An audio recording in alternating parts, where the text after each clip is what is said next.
Fiorella, Sim, vamos dar início? perfeito. Tá. Eu vou fazer uma pequena apresentação. Se faltar alguma coisa, você me complementa, tá bom? Ótimo. Bom, então, formalmente iniciando, bem-vindos todos e todas. Fiorella, só para te posicionar, esse evento acontece anualmente aqui na FEAP, a FEA de Ribeirão Preto. É uma das unidades da USP, né? Fica no campus de Ribeirão Preto. E é uma das unidades da USP. E oferecemos aqui cursos muito relacionados à área de negócios. Não exclusivamente negócio, né? Em setor público, enfim, tem macroeconomia, dentro de economia, mas digamos que a maior parte do que a gente trabalha aqui nos nossos 4 cursos são relacionados à área de negócio. Então, o que é o CEFEA, a Semana Empresarial da FEA? É uma tentativa de trazer para os nossos alunos a vivência, a experiência, né? O que vocês passam nessa luta diária, nesse campo de batalha chamado mercado, né? E eu tive o prazer de conhecer a Fiorella um pouco mais de um ano atrás, com uma pesquisa que eu estou fazendo, e eu fiquei absolutamente encantado com o modelo de negócios que ela me apresentou, com a estratégia que ela apresentou da empresa na qual ela trabalha. Ela vai falar dessa empresa daqui a pouco para vocês e do processo de internacionalização. Bom, a Fiorella, preciso dizer que ela é italiana, o pessoal no estranha o sotaque, né, Fiorella? Ah, Exatamente. ela é graduada em administração pela Florida International University, com MBA pela Millennium Atlantic University, e atua como diretora de internacionalização. Eu acho que abrasileirando, né, o teu cargo, acho que é o mais próximo que eu consigo chegar. Ela é diretora da área de internacionalização de uma rede de franquias conhecida no Brasil, como Sobrancelha Design, e lá fora como Eyebrow Design, né? Uma operação que eu fiquei assustado, não tinha noção do quanto, ou de quão capilarizado, né, é esse negócio. Só que eu vou deixar você contar essa história melhor, tá bom? Fica à Perfeito, muito vontade, a obrigada. sala é sua, Gabriela. Muito obrigada. Então, primeiramente, eu agradeço ao professor Eugênio pela oportunidade de estar hoje com vocês. Como ele falou, eu não sou brasileira, então vocês vão notar sotaque, talvez algumas palavras que eu falo diferente, mas eu acredito que a gente vai conseguir se entender perfeitamente. Eu sou a diretora assim, de expansão do Grupo SD, a marca no Brasil chamada Sobrancelha Design.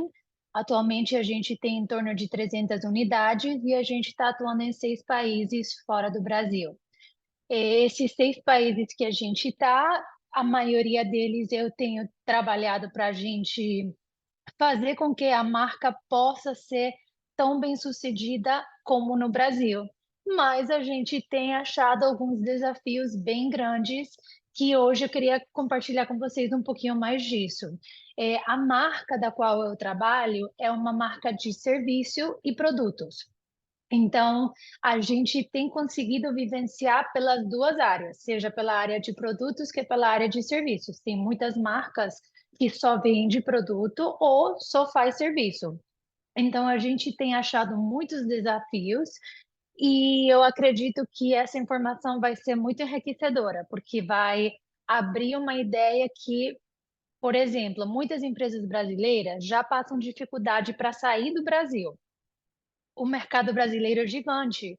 Então, a primeira coisa é pensar ser forte no mercado local.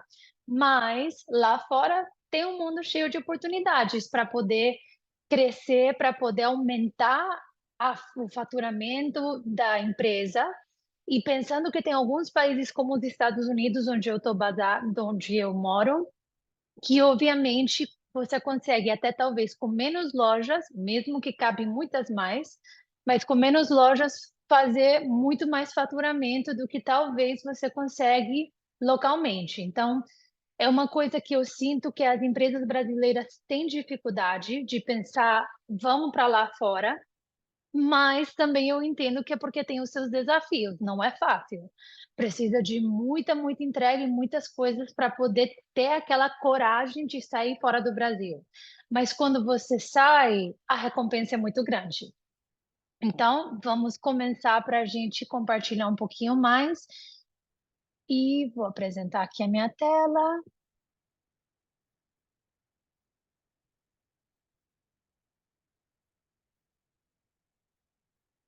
Vocês estão conseguindo ver? Perfeitamente, perfeitamente. Perfeito.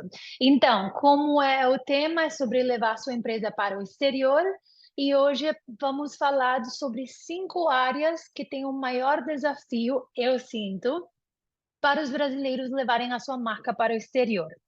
Eu quis fazer mais especificamente, porque, obviamente, trabalhando com uma empresa brasileira, eu posso falar mais do desafio que eu tenho sentido de uma marca brasileira para ir para fora e também de exemplos de outras marcas brasileiras com quem eu tenho participado. Nós fazemos muitos eventos, indo para outros países para internacionalizar. E aí a gente conversa com outras empresas e a gente também escuta de outros desafios que essas empresas tiveram para ir para fora. Muitas delas já estão atuando em algum país e outras estão indo porque querem começar a atuar. Então, a troca de conversas é muito enriquecedora. E eu tenho aprendido muitas coisas, não só dos desafios nossos como marca, mas também de outras marcas. Então, sobre isso, eu gostaria de compartilhar com vocês hoje. Então, a primeira coisa, o primeiro desafio, eu sinto que é a parte da marca. Uma marca pode ser muito forte localmente, nesse caso no Brasil, mas logo você vai para um país novo, vamos falar um exemplo, Estados Unidos, onde ninguém sabe quem você é. Então, aí eu queria fazer uma pergunta, e não sei se dá para alguém ver quem quer responder. Qual é a coisa mais importante para construir a sua marca no exterior? Ver se alguém tem alguma ideia. Bom, a gente tem vários alunos numa turma de administração. E aí? Quem responde, Fiorel? Ele falou sobre reconhecimento, Fiorel.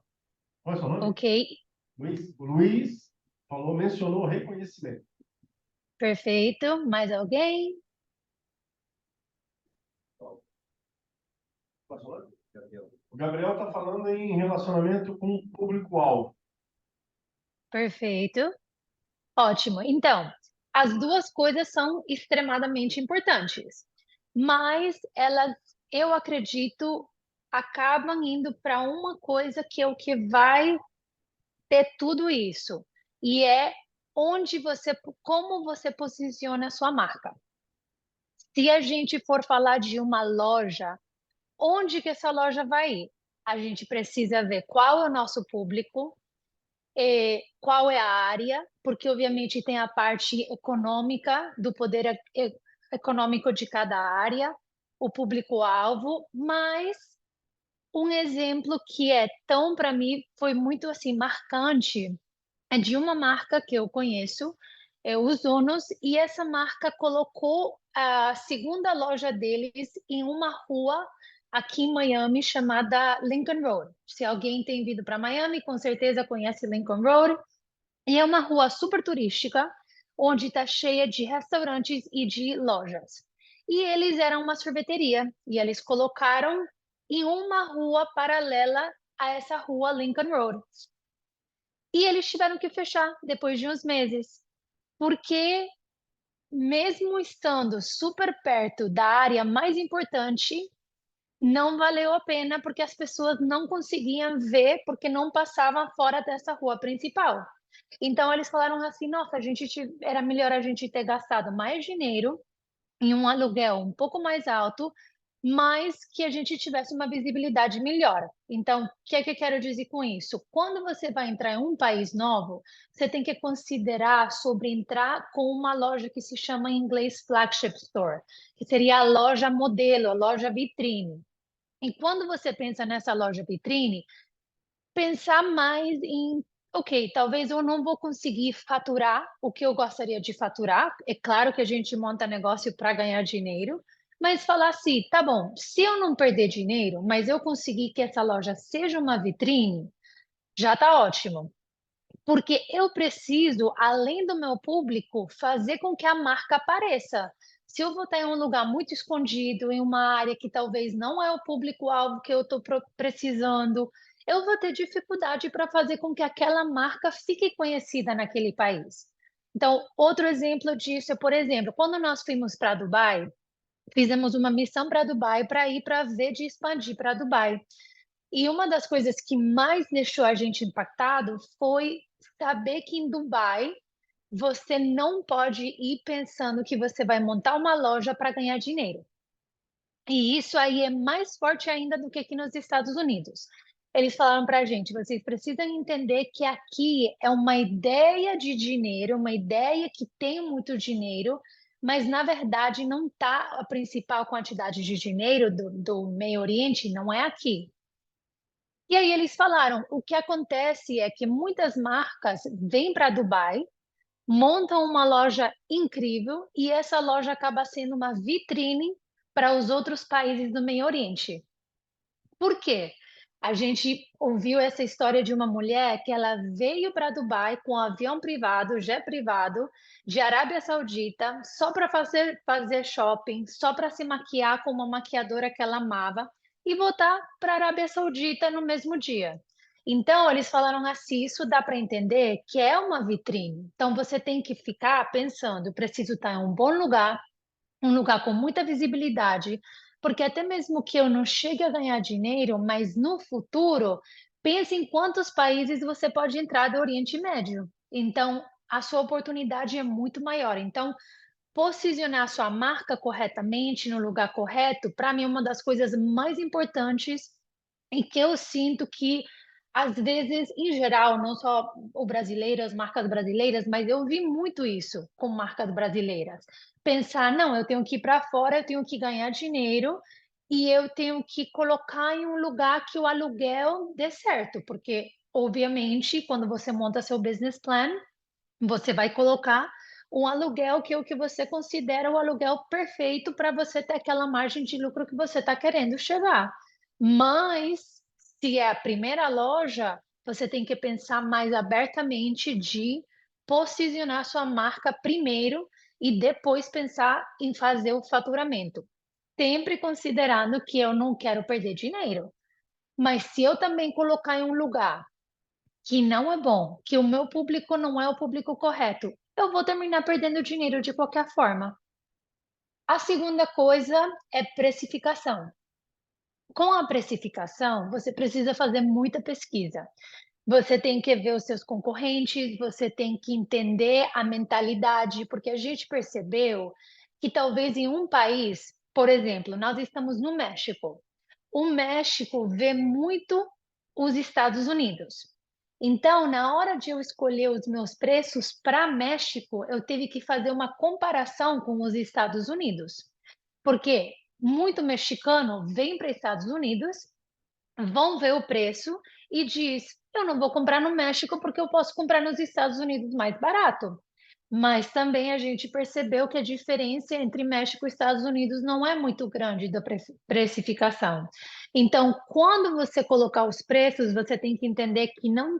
Uma coisa que eu acho muito, muito complicada é você colocar um preço muito alto e depois querer baixar, um preço muito baixo e depois você querer aumentar. Quem pagou o preço mais baixo e depois você vai aumentar, vai achar que o justo era o preço que pagou anteriormente. Quem pagar mais e depois o preço baixar, vai achar que você está se aproveitando. Então, eu acho que talvez em um mercado brasileiro possa ser um pouquinho mais simples de falar, não, ninguém vai perceber, vamos trocar o preço, vamos botar um desconto, mas é melhor você talvez fazer uma fase de soft opening, onde você abre, você está tentando entender, ou fazer um estudo bem direitinho, comparação, comparar com outros países que estão perto, que tem uma relação com esse outro país, para você não errar, porque não é. Na América Latina, eu acredito que é um pouco mais fácil dizer, ah, não, mas o preço não era, vamos mudar. Mas, por exemplo, nos Estados Unidos não dá para fazer isso. E os Estados Unidos, eu acredito que é um mercado que os brasileiros sonham com entrar. E é um mercado que pode ser incrível, mas é um mercado também muito muito duro. É um mercado que, se você fizer alguns erros, você corre o risco de queimar a sua marca. Então, a precificação é uma dessas coisas que você não pode brincar. É uma coisa super importante de você dedicar o tempo necessário para isso. A próxima é a adaptação de materiais de marketing. É uma outra coisa que é muito importante, porque, eh, por exemplo, na América Latina tem muitos países que falam espanhol, certo? Mas em cada país tem algumas palavras que significam coisas diferentes. Quando eu cheguei em Miami, que eu vim para estudar, eu cresci na Honduras e eu falava o espanhol da Honduras. Eu usava algumas palavras de Honduras. E aí eu comecei a ficar com pessoas de outras partes da América Latina, porque Miami é uma concentração da América Latina toda. E aí eu comecei a conversar e eu comecei a perceber que talvez eu falava alguma palavra que para mim era uma palavra super normal. E alguém falava assim, ficava, levantava, abria os olhos e falava, fui pegando confiança, falei, mas como assim? Por que que você fez essa expressão? Não, porque no meu país o que você está dizendo é uma coisa pesada, uma coisa que não é legal de falar. Aí eu comecei a perceber que eu tinha que tomar muito cuidado. Então, quando a gente fala de adaptar o material de marketing, é que se você colocar alguma gíria, alguma coisa que em um país dá certo, mas você fala, não, é espanhol de qualquer jeito, e no Brasil acontece, por quê? Porque o Brasil é o único país da América Latina que não fala a mesma língua que os outros. Então, não, deve ser tudo igual, não tem nenhum problema, mas não é, é muito diferente. Uma outra coisa que é diferente é a parte de modelos, por exemplo. Você vai fazer campanhas de marketing e você tem que tomar muito cuidado, porque talvez, por exemplo, aqui nos Estados Unidos, tem mais diferenças nas cores de pele, nas áreas, dependendo desse estado, tem mais pessoas de um tipo de cabelo, de cor de pele. E você tem outras. Então, dependendo de quem é seu público-alvo, se você colocar uma imagem de marketing que não representa, a pessoa não vai se identificar. Então, seja nas modelos, nas palavras, nas frases usadas, tem que tomar muito cuidado. Então, no caso da nossa empresa, nós temos uma agência de marketing, que a agência de marketing ela faz todo o material e esse material depois fica disponível para todas as outras operações usarem. A gente está no México, Guatemala, El Salvador, Estados Unidos, então Equador. Então a gente fala, não, é espanhol, dá certo para todo mundo, mas não necessariamente. Então a gente fez alguns ajustes na empresa, onde também o franqueado pudesse fazer as suas artes ou fazer pequenos ajustes para ter certeza que ia ter uma adaptação apropriada para o mercado deles. Outra coisa que a gente fez também foi achar modelos que fossem no Brasil, que fossem mais parecidas para cada tipo de público de país, ou falar com o país e falar, vamos fazer lá uma sessão de fotos para poder ter umas modelos que possam ser mais adequadas para poder fazer as campanhas publicitárias nesse país. Então, essas são as três coisas. Onde você coloca a sua marca é extremamente importante, a parte da precificação que seja feita correta, com uma pesquisa correta, e adaptar, seja em palavras, em imagens, em modelos, qualquer material que você utilize de marketing. A próxima é operações. Na parte de operações, temos a primeira coisa que eu vejo uma grande dificuldade é ter uma equipe com conhecimento de negócios internacionais. Eu vou ir até um pouquinho mais longe. Obviamente, quando você tem uma empresa, você vai ter que ter uma pessoa em cada departamento que tenha conhecimento e entendimento do que é fazer negócios internacionalmente. Mas às vezes é tão simples quanto ter que essa pessoa que vai ter contato com o outro país possa falar a língua. E eu vi um estudo que no Brasil tem uma dificuldade de achar pessoas que não, que além de obviamente falar português, que é a língua de lá, também falem inglês ou espanhol. Então, você precisa ter equipe e pessoas que possam entender a língua com a qual com o país do qual estão lidando. que possam conversar, que possam ter aquela troca, e não é só falar umas quantas palavras, é se entender mesmo.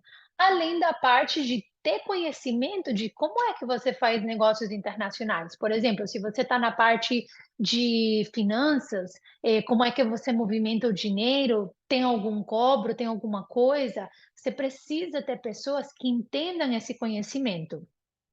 A segunda coisa vai um pouquinho lá com o de marketing, mas é mais específico a tradução e adaptação de todo o material da empresa. Quando você vai para outro país, você vai replicar o que você tem com o material que você já fez, com todas as cartilhas, com todos os treinamentos, toda a informação. Mas esse material precisa ser traduzido. E eu vejo dificuldade de falar, não, a pessoa que está localmente tem que traduzir, mas é uma responsabilidade da empresa fazer a tradução e adaptação. Então, para isso, eu recomendo achar uma pessoa que seja uma tradutora, um tradutor oficial, que possa fazer, mas também disponibilizar por parte da empresa um funcionário, dois funcionários, o que seja que precise, que possam ter contato direto com essa pessoa que está fazendo a tradução e que possa dar ajuda e auxílio, porque eu te dou um material que você tem que traduzir, mas você não entende nada da empresa do material que você está traduzindo. E às vezes fazer uma tradução textual, exatamente palavra por palavra, não vai conseguir passar a mensagem que você está querendo passar. Então, ter alguém que é esse tradutor possa ligar e falar assim: o que é que vocês estão tentando dizer nessa parte aqui para eu poder entender e fazer a tradução corretamente? Então, é muito importante. Parece uma coisa simples, mas não é. Até que você não traduz algum material, eu já traduzi vários materiais e eu entendo da dificuldade de poder entender o que você está fazendo, o que você está lendo, para fazer aquela tradução correta. Então, disponibilizar alguém, porque é muito complicado colocar alguém que não é tradutor na sua empresa para fazer isso. Então, você vai precisar de alguém de fora, ou alguém externo, mas com a ajuda de alguém internamente na sua empresa. A terceira coisa é a supervisão. É uma coisa que até eu conversei com o professor Eugênio, quando a gente teve aquela conversa de como é que é a empresa, e ele ficou preocupado. Ele falou: Firela, como é que vocês fazem para poder ter aquela supervisão para vocês tomarem cuidado que tudo naquele país está sendo feito corretamente. E, obviamente, é um trabalho que não é simples, mas se você quer ter sucesso e você quer que a sua marca seja igual em qualquer parte do mundo, onde quem for possa ir a visitar aquela marca, aquela loja, você precisa de fazer várias coisas, como cliente oculto, reuniões online, reuniões presenciais, visitas. Visitas é uma coisa que representa um custo, que você pode falar, nossa, mas mandar uma pessoa para aquele país custa dinheiro. Eu entendo, mas você vai perder muito mais dinheiro se você tiver que fechar lojas. Você vai perder muito mais dinheiro se você queimar a marca naquele país, porque você não vai conseguir continuar operando. Então, dá aquele cuidado não só de tempo, mas também financeiro para supervisionar, para dar o suporte diretamente da matriz, que é no Brasil, vamos falar, para qualquer outro país é extremamente importante e vai fazer muita diferença, não só que vai se refletir no seu faturamento, mas também na sua operação como um todo. A terceira parte, essa aqui é muito interessante, é a parte de funcionários. A parte de funcionários é interessante porque cada país é um mundo completo em relação a funcionários e como é que funciona o sistema e os direitos e tudo isso. Uma das primeiras coisas é o salário, onde, por exemplo, aqui nos Estados Unidos, você tem duas, três opções de salário. A primeira é salário por hora, a segunda é um salário fixo e um salário fixo com variável ou uma pessoa que já é um consultor externo já não é um salário, mas você tem a parte, como eu falei, de salário por hora, salário fixo ou salário fixo e variável. E é completamente diferente há as opções que tem em outros países. Tem outros países onde não tem opção de salário por hora, tem só o salário fixo e variável. Então, entender e se preocupar, porque isso vai fazer muita diferença. E uma coisa que eu acho interessante também, quanto aos salários, é que tem muitas empresas brasileiras que têm uma tendência a fazer uma comparação dos salários do Brasil com os salários de outros países. E isso é extremamente complicado, porque só porque no Brasil a sua mesma funcionária de McDonald's ganha a metade do que ganha uma nos Estados Unidos. E você vem para os Estados Unidos e diz assim: ah, não, eu vou pagar menos, porque eu acredito e eu sinto que está ganhando muito, porque você está com a cabeça no Brasil, fazendo uma comparação com o salário de um funcionário no Brasil. Mas aqui, o funcionário vai falar assim: você não está me pagando o mesmo que o Wendy's ou que o Burger King está me pagando, eu vou embora. Então você tem o risco de ter um alto turnover e isso vai fazer com que seu negócio não seja forte, porque se você constantemente está perdendo funcionários, isso é ruim. Depende muito, obviamente, de qual é o segmento no qual seu negócio está, mas em nenhum negócio é bom, porque se você tem vamos falar que você vende óculos, você quer que a pessoa chegue na loja e que tenha aquele funcionário que lembra dele, que lembra do nome da pessoa, que lembra do que o cliente gostou a outra vez. Então, não importa qual é o segmento, ter uma rotatividade alta de funcionários não é uma coisa boa. Então, quando eu digo salários, é além de entender como é o salário de cada país, e também entender que você não pode fazer uma comparação com o que tem no Brasil, porque você vai perder funcionários. Aqui nos Estados Unidos, os funcionários não pensam duas vezes para ir embora. Se você não está pagando o que eles acham justo para o trabalho que eles estão fazendo, eles vão simplesmente procurar um outro emprego. Então, quando você entende isso, você não pode fazer essa comparação. Uma outra coisa que eu acho super interessante, que, por exemplo, na América Central, que nós temos operações, seja na Guatemala e no El Salvador, tem uma coisa chamada o terceiro, como é que se diz? O salário número 13. Vou facilitar para mim. O salário número 13 tem 12 meses no ano, certo? Então, todo mundo ganha 12 meses de salário. Mas logo lá tem o número 13, que isso quer dizer que o dono tem que pagar um mês duas vezes. E isso representa no seu faturamento, no seu business plan, muito. Então, para quem não entende, quem não sabe isso, você pode fazer uma estimativa, você faz seu business plan e logo você chega lá. E agora, para todos os funcionários, tem um mês no ano que você vai ter que pagar dois salários. E isso vai matar muito a sua margem de lucro. Então, entender realmente em detalhe todas as partes de salário, que logo nos leva para a parte de benefícios. Quando eu falo benefícios, eu falo férias, férias, por exemplo, nos Estados Unidos, dependendo de se você é salário por hora ou salário fixo, você tem diferentes direitos de férias. Por exemplo, você está doente, mesma coisa. Tem uma quantidade de dias que você merece, mas primeiro ano você tem tantos dias, segundo ano com a empresa você tem tantos outros dias. E no Brasil é muito diferente. Os direitos são muitos mais e muitos mais fixos. Mas logo leva a gente à parte de direitos de empregador e dos funcionários. Por quê? Porque você precisa entender os dois lados.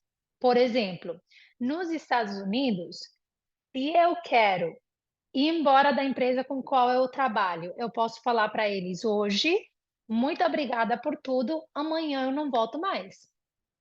Mas também, se o meu empregador diz, eu acho que a feira ela não está dando mais certo, a feira ela não está fazendo mais o que tem que fazer.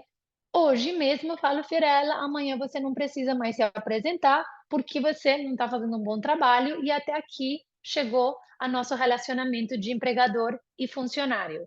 Então, quando você entende, você tem que ver os dois lados, porque você tem que saber o que você pode e o que você não pode fazer naquele país, ok? Agora vamos falar de contratos. Os contratos é uma coisa bem complexa e bem complicada, porque quando você for para um outro país, você quer estar protegido. Você não quer ter um problema com a sua marca, que a sua marca seja fragilizada, que a sua marca seja roubada, porque acontece muito. Quando nós fomos para uma missão para a Colômbia, falaram para a gente que acontece muito, que o colombiano tem uma vontade ou eles têm uma maneira de fazer que eles vão muito para outros países, eles veem as marcas e logo eles chegam de volta na Colômbia e eles pegam e se fazem donos daquela marca, seja por website, seja com registro de marca, qualquer coisa. Então, nessa hora você acaba tendo um risco bem grande. Então, na hora de você fazer os seus contratos, você tem que ter muito cuidado porque você tem tudo a perder quando você está em um país que não é o seu. Então, a primeira coisa é a validade nos dois países. Por exemplo, tem muitas empresas que dizem, tá bom, eu sou uma empresa brasileira e o meu contrato vai estar basado no Brasil. Eu acho perfeito. Você quer se proteger, você tem talvez uma equipe de advogados maior no Brasil e você quer que seja baseado no Brasil, até porque você é uma marca brasileira. Mas logo você também está atuando e você está trabalhando em conjunto com um outro país. Então, imagina que você faz o seu contrato para que tenha validade no Brasil, mas logo esse contrato não tem validade no país no qual você está operando. Você tem tudo a perder naquele país. E a gente normalmente, estando em um país desconhecido, talvez você não sabe qual é um bom advogado, talvez você não sabe algumas coisas de como são feitas as partes de contratos lá. Então, tem um risco muito grande de você perder até a sua marca e o direito da sua marca naquele país. A segunda coisa é sobre redatar o contrato nas duas línguas. Simplesmente pegar e falar, não, o contrato em português, porque eu sou uma marca brasileira e a pessoa tem que se virar e a pessoa vai ter que me entender. Isso aí não vai funcionar. Você tem que fazer o contrato nas duas línguas. Você pode até fazer na mesma página uma coluna em português e a outra em espanhol, em inglês, na língua que for, para que a pessoa possa entender e que tudo possa ficar bem claro. Tem uma coisa aqui nos Estados Unidos, onde se você assina um contrato, vamos dizer, eu sou latina, eu sou de Honduras, vamos dizer, e eu assino um contrato em inglês, mas eu só falo espanhol. Se eu consigo provar nos Estados Unidos que eu só falo espanhol, eu posso falar que esse contrato não tem validade, porque eu assinei uma coisa que eu não entendi o que eu estava assinando. Se você não sabe isso, você corre um risco bem grande. Você assina um contrato, o seu franqueado, o seu sócio não faz o que tem que fazer, você quer ir atrás dele, mas o contrato estava só em português. A pessoa vai falar, eu não tenho responsabilidade nenhuma. Eu posso provar para vocês que eu nunca falei português. Então, entender uma coisa tão simples pode fazer uma grande diferença. Então, para evitar, é melhor, desde o começo, você faz nas duas línguas e assim não tem nenhum risco da pessoa falar, eu não entendi o que você estava querendo dizer nessa parte. E, por último, entender as diferenças nos dois sistemas legais. Obviamente, se assessorar com um bom advogado, mas é importante também que você tenha na sua equipe de advogados alguém que possa entender um pouco de leis internacionais, que possa entender um pouco e se informar, porque você está dependendo completamente de um advogado de outro país. E tem alguns países onde você não sabe, o advogado pode não é a coisa correta, mas pode virar bandeira e ir com o outro lado. Então, sempre tem um pouco de entendimento do sistema legal. Claro que o do Brasil, porque você é advogado, você tem a sua equipe de advogados no Brasil, então esse seu advogado vai ter o conhecimento das leis de lá. mas também que possa se informar um pouco, pelo menos por cima, do que são as coisas principais do sistema legal nesse outro país. E a número 5, e eu acho que uma das mais importantes aí, é a cultura. A cultura de falar: "No Brasil, operamos dessa forma, e se tivemos sucesso até agora, por que não replicar exatamente igual em todos os mercados?". Eu já ouvi falar isso muitas vezes e, obviamente, é uma coisa que não está 100% correta. Em todo país que você entrar, você vai precisar de uma adaptação. E o problema é que entre mais você demorar e você estiver aberto a se adaptar, a entender e a fazer as mudanças necessárias, mais dinheiro você vai perder. Eu conheço muitas marcas que vieram para um mercado como os Estados Unidos e que falaram: não precisa. No Brasil deu sucesso, vai dar sucesso da mesma forma. E até que eles não decidiram perceber qual eram as coisas que não estavam dando certo, para fazer os ajustes necessários, muitos deles até tiveram que fechar e ir embora e atualmente não operam no país. Então, é uma coisa que se eu vou sair para fora do Brasil, eu preciso estar aberto a entender muitas coisas, não só da cultura, da forma de como funcionam as coisas nesse país. Eu acredito que, para resumir tudo que tenho falado das outras 4 coisas, vai muito a sua vontade de estar aberto a entender as coisas necessárias, mas não é só entender, porque eu posso falar com você e eu posso te dizer todas as coisas que você precisa saber de um país. Mas se eu digo: "Não, porque no Brasil eu não fiz assim, então eu não preciso de fazer nenhuma mudança", eu vou ter um risco grande, eu vou perder muito, muito dinheiro. E também eu acredito que o Brasil é um país muito bem visto no mundo todo.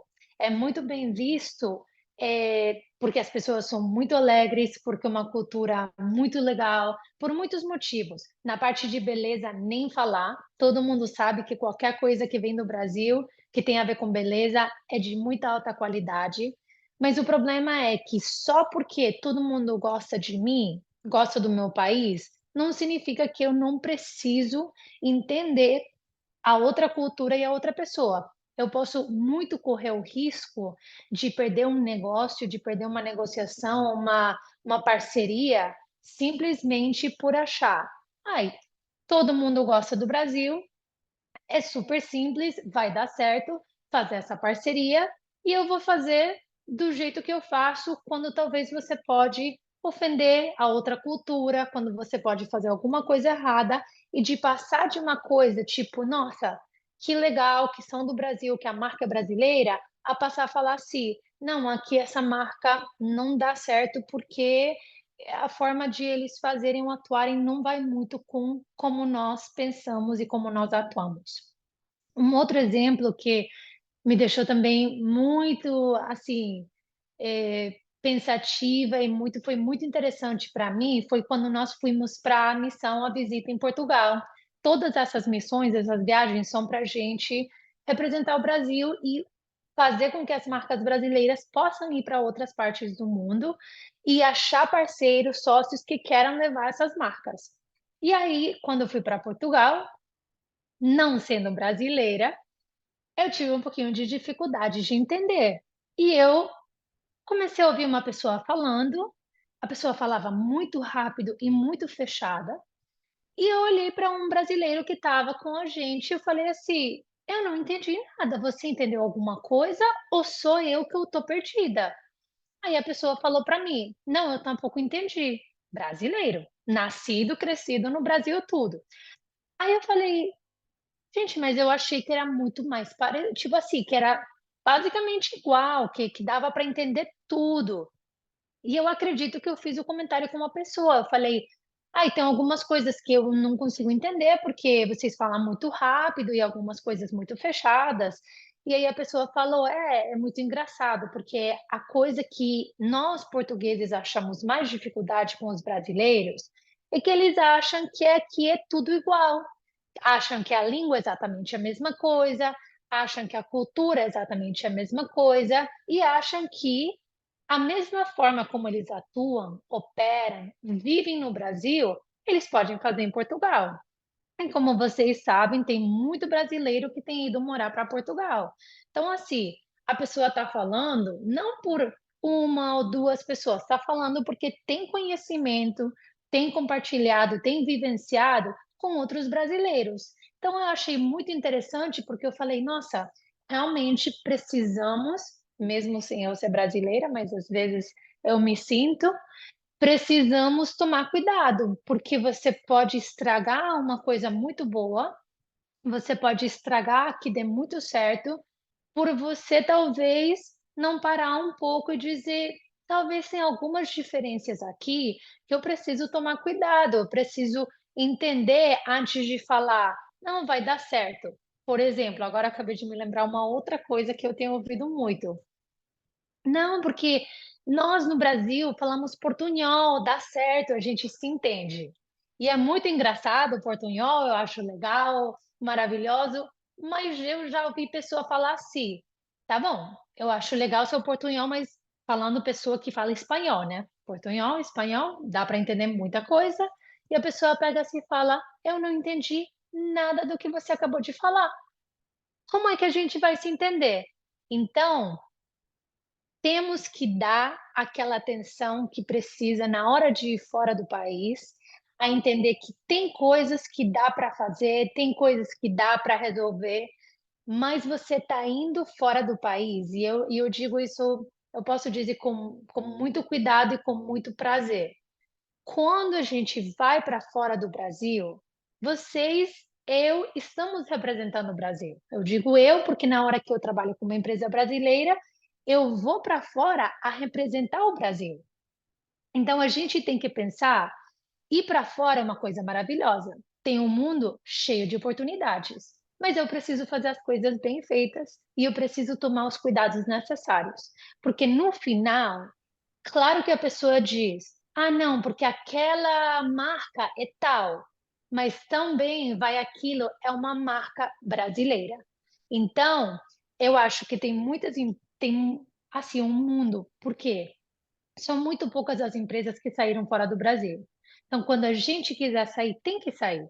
Eu incentivo as marcas brasileiras que têm que ir para fora, mas, para finalizar, tem que ser feito da forma correta, tem que se preparar e tem que lembrar sempre que a minha cultura, o meu país é uma coisa, mas lá fora é um mundo onde, até mesmo na América Central, um país do outro pode mudar muita coisa.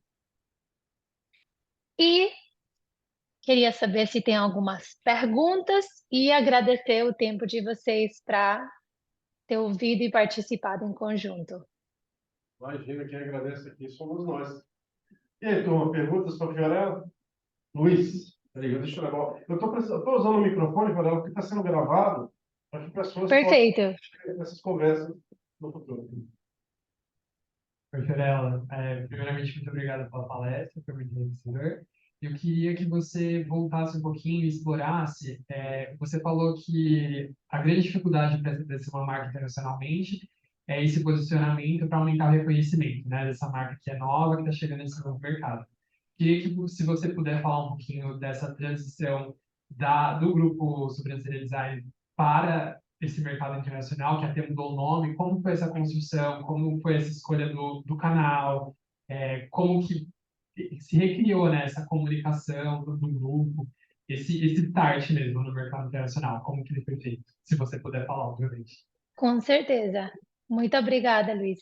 Então, com o grupo, a gente começou simultaneamente, quando a marca começou a crescer no Brasil, teve um investidor amigo, que começou a ver o crescimento no Brasil e falou: Nossa, eu gostaria de levar a marca para fora, para outros países. E o primeiro país foi a Guatemala. Atualmente, a gente tem 24 lojas na Guatemala e não cabe mais uma. Tipo, a gente considera um plano de 10 lojas e, na verdade, isso foi mais do dobro que a gente conseguiu atingir.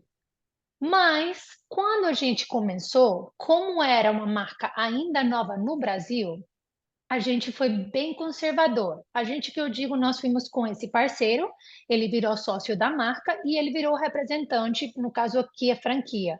Então, ele virou o representante da marca naquele país. E aí, quando começou, foi uma loja, duas lojas, três lojas. Eles abriram 5 lojas, diretamente eles mesmos como franqueados e como donos, que também eram sócios da marca. E quando eles começaram a abrir, eles foram abrindo onde dava, onde o aluguel dava certo e onde tinha a metragem, tipo assim, pensando em eu tenho que colocar para fazer dinheiro, porque eu vou entrar e vai dar certo, e se deu certo no Brasil dessa forma, vai dar certo aqui também. E eles começaram, uma loja começou a ter sucesso, duas, três, quatro, cinco. Quando chegaram a 5 lojas, eles começaram a ser procurados por outras pessoas para serem franqueados e começaram a vender. Só que o que aconteceu?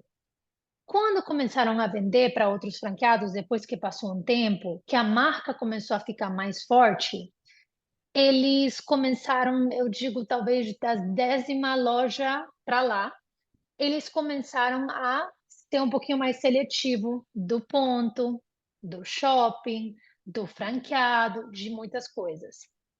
Só que quando a marca chegou até umas 18 lojas, que é aquele sucesso bem forte, muitas das primeiras lojas não prestava mais o lugar onde estava a loja.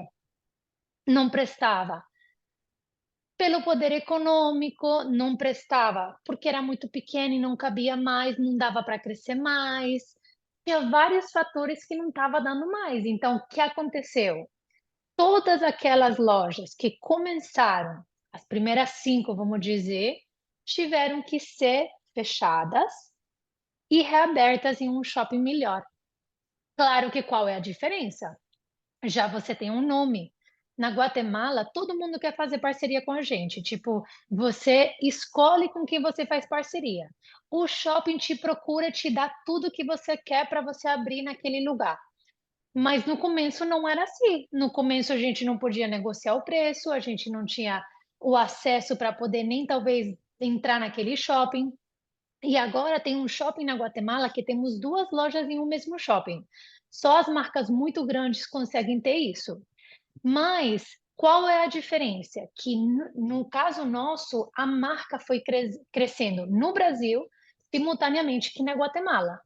Mas se você é uma marca que já é forte no Brasil e você vai ir abrir em um país novo, a minha recomendação é já começar com uma loja flagship que esteja em um ponto maravilhoso, que você possa usar de vitrine, porque seu sucesso vai ser muito mais rápido, seu crescimento vai ser muito mais rápido e vai valer muito a pena, porque o seu retorno do seu investimento vai ser mais rápido.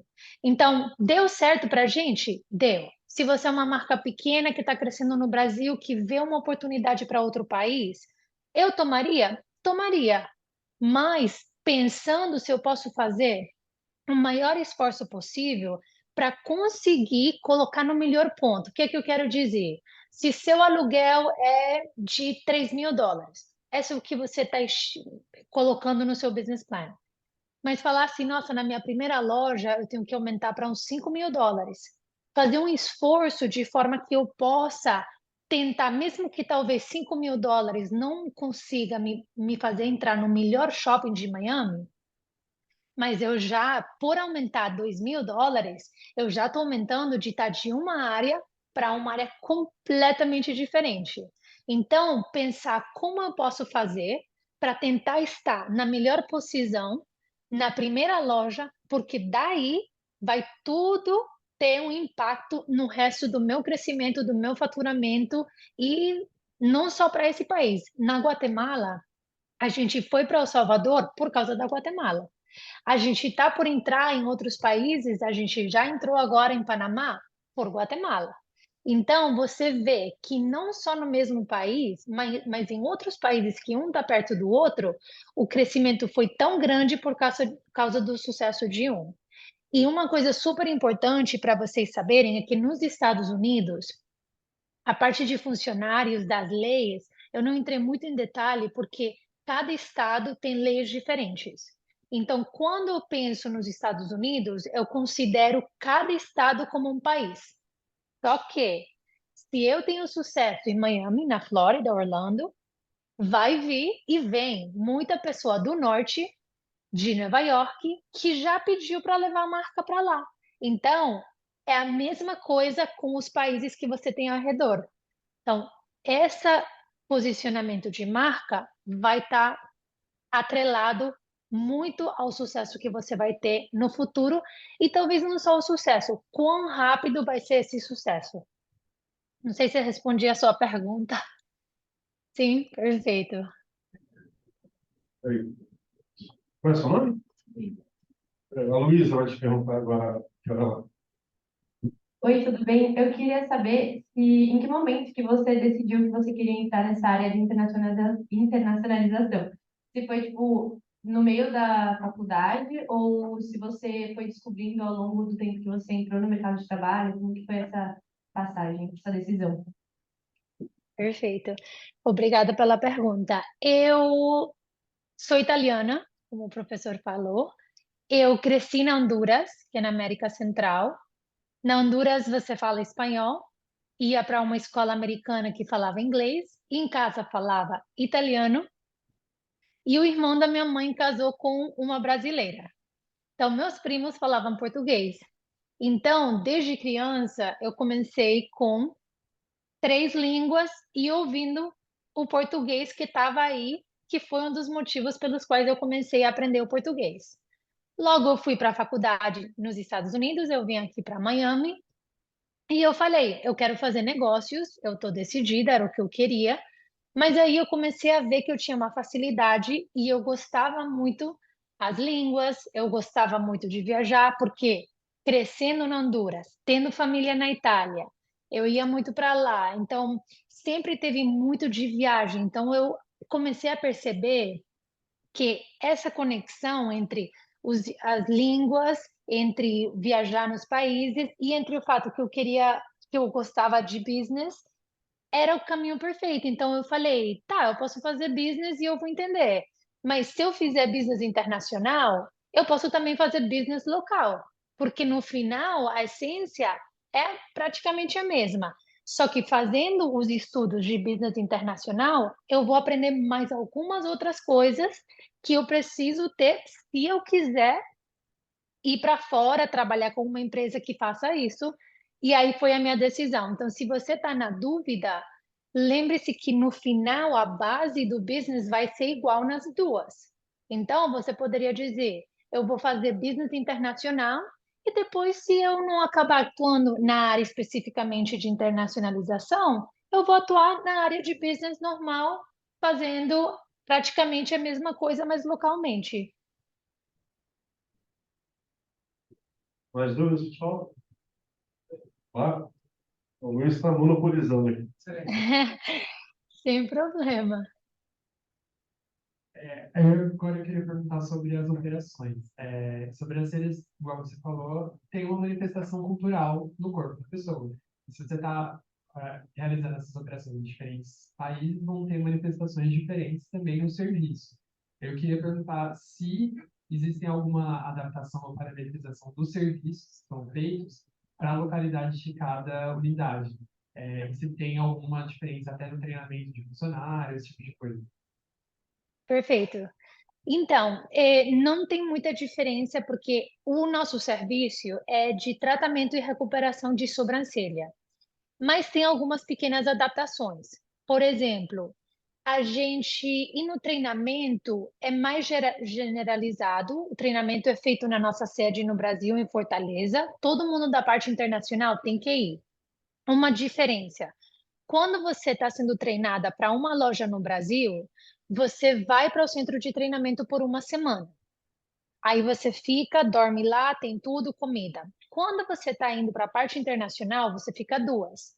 Porque normalmente o mecanismo é, você vai uma semana, logo você volta para a sua loja e você continua praticando na sua loja por mais uma semana com o resto da equipe, ou se a equipe é nova, vocês continuam praticando com modelos, com pessoas lá, com a dona franqueada. Mas se você é da parte internacional, você está longe. Então é muito mais difícil. Você está indo muitas vezes para uma operação completamente nova.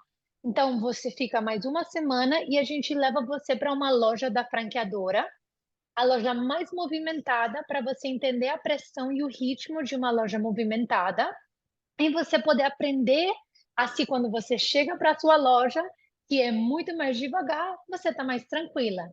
E logo no próprio serviço tem algumas pequenas, por exemplo, quando o Covid teve mais adaptações, porque no Covid a gente teve que ir baseado nas regras que estavam colocando de higiene. Já a gente é uma empresa que cuida muito da higiene, mas tinha umas outras coisas que você tinha que colocar. Aqui nos Estados Unidos, você tinha que colocar uma proteção para ficar perto da pessoa, porque se você não tinha proteção, você levava uma multa. E no próprio serviço, a gente gosta de perceber a resposta das clientes e com isso a gente faz uma pequena adaptação. Por exemplo, nós colocamos o papel de dentista, certo? Aquele papel de dentista é para proteger a roupa, porque quando nós colocamos o tratamento da sobrancelha, se ele manchar a roupa, não vai sair. Então, já aconteceu que se você manchou a roupa da cliente, como é que você faz para repagar aquela roupa? Então, mas tem outros países que a cliente não gosta disso e que não acha necessário. Então, a funcionária tem que tomar muito cuidado, porque tá, o cliente não gosta, acha que está em uma loja, uma sala de dentista, então vamos tirar. Mas a responsabilidade agora é que você tem que se esforçar mais ainda para tomar cuidado. Então, são bem pequenas as adaptações. A essência do serviço a gente não gosta mudar muito, mas se a gente vê que não está retornando, a gente faz mudanças. Uma ótima que acabei de me lembrar, por exemplo. No Brasil, a gente tem um referido de amigos. Com o referido de amigos, a gente te dá um papel e a gente fala, se você dá o nome e o telefone de 5 amizades, você ganha um tratamento. Aqui nos Estados Unidos, as pessoas não gostam de falar assim, eu vou te deixar aqui os telefones da minha amiga sem ter perguntado e avisado para a amiga. Tipo, mexe muito com a minha privacidade, com o meu desrespeito. Então, a gente teve que fazer uma pequena alteração aqui para poder fazer isso. A gente fazia de outras formas, a gente falava, fala para sua amiga que você está vindo referida para você entrar em um sorteio, ou eu vou te dar o prêmio se você deixar 5 telefones, mas eu ligava para a amiga dizendo assim, a sua amiga, o seu amigo Luiz passou por aqui e ele te deixou um presente. E o presente que você ganhou um tratamento na sobrancelha design, porque se eu ligava simplesmente dizia, eu tô ligando de eyebrow design. E o que que você quer? Ou desligavam o telefone na hora. Então a gente pensou, tá, vamos fazer com que a pessoa entenda que a sua amiga deixou o telefone porque a sua amiga deixou um presente para ela aqui, para ela vir nos conhecer. E deu muito certo, mas teve que precisar essa adaptação, porque se você nunca ia conseguir ter aqueles contatos e é uma coisa muito boa para você trazer mais pessoas para a loja. Mas se não é feita da forma que o público vai receber, então você não vai ter resultado nessa área. E assim a gente tem algumas adaptações, mas sempre pequenas. As promoções, por exemplo, são diferentes. O conceito é igual, você não pode dar mais do que isso de graça, você não pode fazer mais do que 20%. Mas como eu ofereço aquele 20% vai mudar de país a país. Ok. Bem, pessoal, tem tempo para mais uma pergunta, ok? Fiorella, só nos resta então agradecer. Uma salva de palmas, por favor. Obrigada. Eu que agradeço pela oportunidade. É muito importante não vou nem dizer que é troca, né? Porque na verdade é você trazendo o que você vive aí, uma operação muito interessante, né? Que não dá tempo de falar tudo, mas Com certeza. quando você entra no site da SD, você não sabe da complexidade da indústria que tem, do centro de treinamento, das creches que vocês mantêm na cidade de Fortaleza, o histórico dos fundadores. Então, é uma operação bem legal e exitosa. É legal ver vocês expandindo, é legal ver a energia que você entrega nessa frente internacional. Só nos resta agradecer e espero que a gente tenha novas oportunidades no futuro de trazer essa vivência toda para os alunos aqui. Com certeza, eu que agradeço. Quando Nos vocês quiserem, avise eu estou à quando você estiver em São disposição. Paulo, nos avise quando você estiver em São Paulo para a gente tentar fazer alguma coisa. Tá bom? Perfeito, ótimo. Muito obrigada e um Obrigado a ótimo dia você, para todos obrigado a vocês. turma. A gente se fala. Abraço. Tchau, tchau. Tchau, tchau. Obrigada.